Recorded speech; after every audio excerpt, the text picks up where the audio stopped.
గుంటూరు ఏటీ అగ్రహారం ప్రధాన రోడ్డు పనులను పూర్తి చేసిన ఘనత మాదేనని గుంటూరు పశ్చిమ నియోజకవర్గ ఎమ్మెల్యే గల్లా మాధవి పేర్కొన్నారు.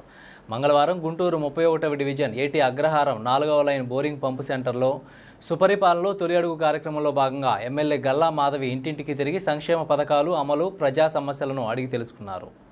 ఈ సందర్భంగా ఎమ్మెల్యే గల్లా మాధవి మాట్లాడుతూ గుంటూరు పశ్చిమ నియోజకవర్గంలో సుపరిపాలనలో తొలి అడుగు కార్యక్రమం ఉత్సాహంగా సాగుతుందని, ప్రజలు ఎన్డీఏ కూటమి పాలన పట్ల సంతృప్తి వ్యక్తం చేస్తున్నారన్నారు.